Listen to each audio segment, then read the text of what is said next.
If you thought we were going to do an entire 2-hour show with just talking about football, you've been mistaken and you don't know me. It's time to talk some wrestling. Denise Salcedo, how are you? I'm doing good. I'm excited to be here. I'm excited to give you a break from talking about football. Thank you. For like a second. So, it's going to be a good time, honestly. Yes, and look, a thing that we do on this show is we give roses. And I think I've told you this in person, but I want to add to it. She's one of the best in the game and works her ass off.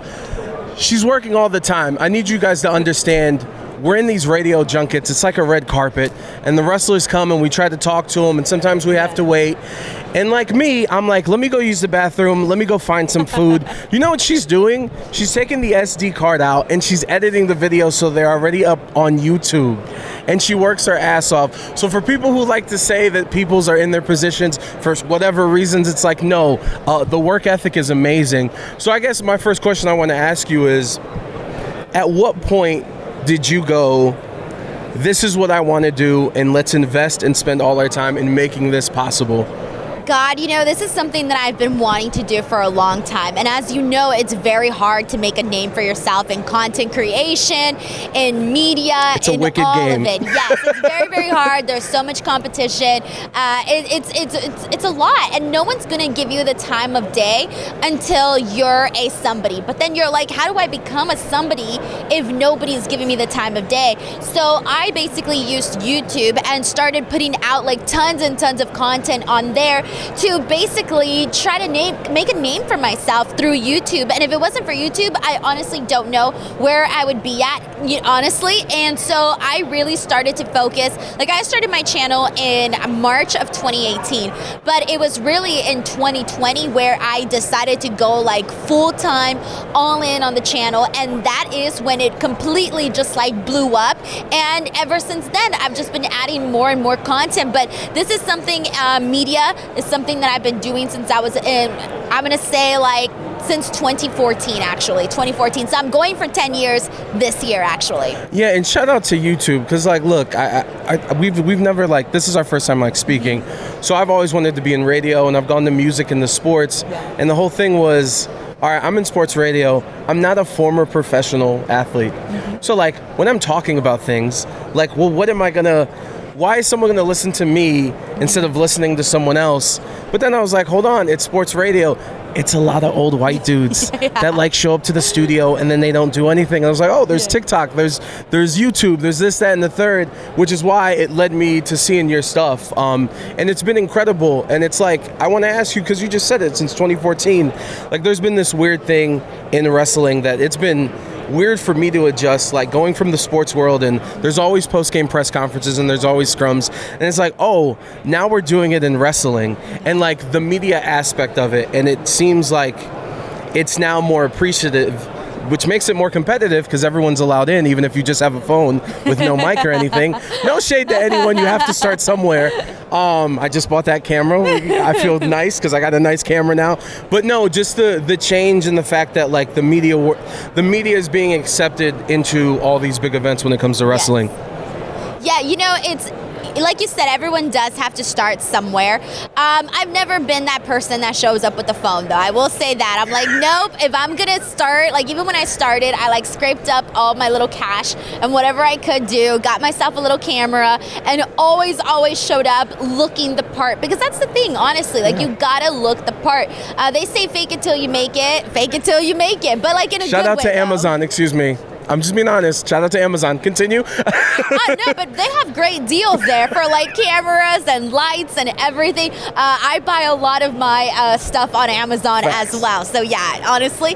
But it is a thing, like you just really have to, like I know you mentioned it's competitive, and it really is, but I think what's going to make people succeed and what's going to make people go far really is their work ethic, because everybody's out there getting the same footage. So how can you make yourself stand out? And so the way that I try to make myself stand out is like every time I do interviews, every time I do videos or podcasts, I make sure that people know I'm a fan. Like, people know I'm a fan, and that's why I'm here talking about it, so that other fans can connect with me, and we kind of just go from there. And on top of that, I just always think, like, the news is now. The news is not, 2 minutes ago, 5 minutes ago. No. Exactly. So that's why I always make sure to put my interviews up in a timely fashion, to get my tweets out in a timely fashion, because the news is now. And that to me is the most exciting part about being in news, is that you just never know what's going to happen. You're constantly talking about something. You're talking about something different. The conversation is always changing. And that's part of what I love about being in pro wrestling media. Well, I mean, especially the past 2 years, every day there's something from one damn company. And you bring up social media and putting up the tweets and how well you do with that. But also, like, let's be clear, the wrestling space and how they treat women of color, it's not the most friendliest place. I had to deal with some backlash for the first time after the Royal Rumble when I thought I was just asking an innocent question. We don't have to get into that, but just like the balance of, let's be honest, like the negativity that there is, how do you, like, are you looking at the replies, or like how do you manage, I guess, the balance? Right, it is definitely something hard. It's not something that you get used to within like 2 days, 5 days, or whatever. Like, you don't get used to it right away. What I do is sometimes you really have to step outside yourself and think to yourself, okay, if this was happening to a friend, and let's say the friend was literally doing everything that you're doing, and this was happening to that person, how would I feel about that? So I try to step outside of myself and look at it from if this was happening to my friend, if this was happening to my sister, and it gives you a different view of the situation, and sometimes that honestly really helps, and it helps to grow a thick skin. I am so happy that from where I started to where I am, I have grown coats and coats of thick skin, because you really do need to have that in pro wrestling, especially when you are a woman, especially when you are a Latina, when you are in a male-dominated space, and it still is very heavily male-dominated. And so to break into that space and to thrive in that space, it makes me very happy that through all of the obstacles that I had that I cannot change that I'm a woman, I cannot change that I'm Latina, and I'm not, I'm not gonna hide away from that. I'm not gonna try to change myself, because there's how many times I hear from Latinos that come up to me at events and they're like, I just think it's so freaking cool what you're doing for Latinos. And how many times I hear from people saying oh, it's so cool that you're a girl and you're out there and you're doing this, and I'm like, okay, not everyone is trying to shame you for those things. Some people are actually applauding you for those things. And so for me, I look at it and I go, I have dreams, and nothing's gonna stop me, especially things out of my control. Things I cannot control. Facts.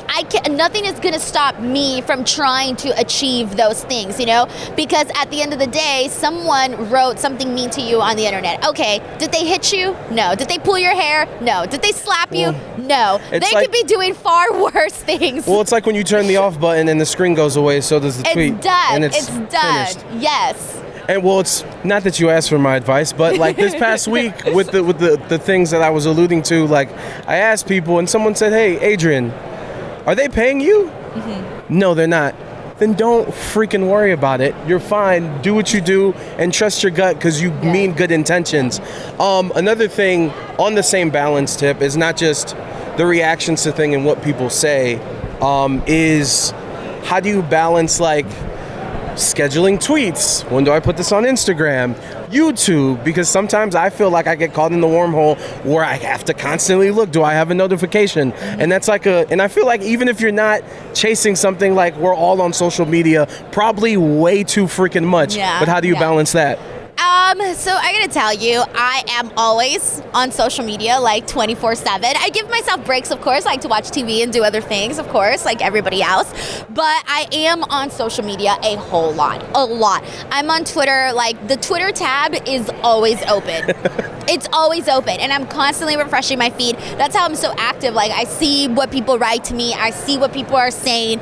But I see it as part of my job. because without social media, you're never gonna grow. Like, you need to find a way to utilize Instagram, Facebook, Twitter, TikTok, all the apps. And sometimes it's very overwhelming. Like, there's times where I go, oh, I don't want to post today. Like, I already did all of this on Twitter. Do I have to do this on Instagram? Like, I literally think like that some days. And then I go, no, because if you don't post on this app, then you're never gonna grow. And then in 6 months from now, when you're looking at your numbers and going, wow, I really sucked. Well, why did you suck? Because you didn't post anything.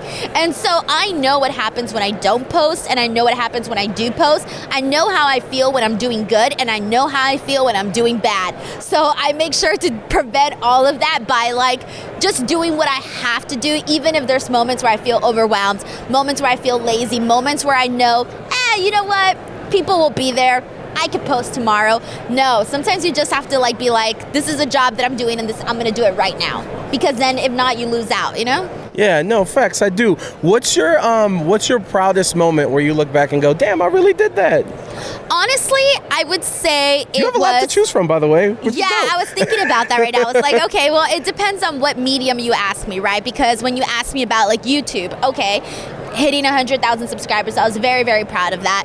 And when you asked me about like just career accomplishments, okay, it was getting hired by Busted Open. That was really freaking cool.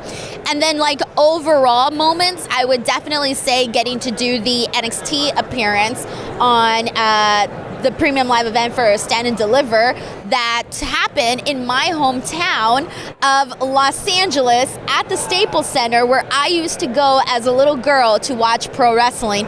And so that to me was something that I will never forget. And I felt no nerves. I was like so calm, like steady hands. This is my arena. I've been here since I was 3 years old. Right, what are you talking about? Exactly. And I was just like, no, like I'm not gonna get nervous and blow my moment. Like I'm gonna be me, because that's what got me here in the first place, and I'm gonna enjoy it because I don't know if I'll ever get that again. So that was probably my proudest, like most exciting moment. And then afterwards I was like, oh, I did that. Okay, cool. What's next? Way to set, and by the way, way to set landmarks of like, I heard SummerSlam's in Cleveland one year when they do a big event, because that's my hometown. These are goals. So thank you, because it is possible. It is possible, because sometimes you're looking at that and you go, sometimes you look on the screen and you see the people that they have on there and you go, is it possible for someone like me to be on there? Can I do this? And a lot of the times you're like, nah, I'm never gonna be there. No one's gonna look at me, blah, blah, blah. You gotta just stick with the path, because you never know what can come your way, and you don't know who's watching. That's the other thing. People are watching. People are paying attention to your every move, and sometimes you don't know that, but they are. No, straight up. And before we get out of here, let's talk a little like in the actual ring. We're here in Vegas. You're here not only for Radio Row, but we were at the press conference yesterday. Chaos. We love it because we don't know what's going to happen.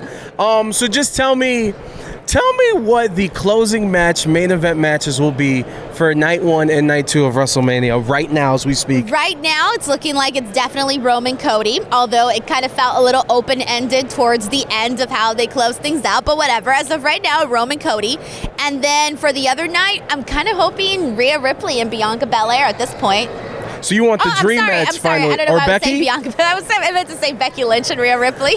Sorry, I was thinking Bianca because she was also there too. But yes, Becky Lynch and Rhea Ripley, my bad. The energy when they got in the ring, or when they got on the stage, was fantastic. Yes. Before we close out, please plug everywhere we can find you, from satellite radio to the TikTok. All right, well, all social media is at _Denise Salcedo. Every Saturday, Busted Open, SirusXM. And then, most importantly, youtube.com/Denise Salcedo. That's the place to be, because I podcast there all the time and post all of my video content up there. It's a wrestling buffet. That's what I call it, you know? You want some eggs, you want some bacon, you want some podcasts, you want some interviews. It's all there. Go subscribe after the show's over, okay? Denise, thank you. You're welcome. Thank you.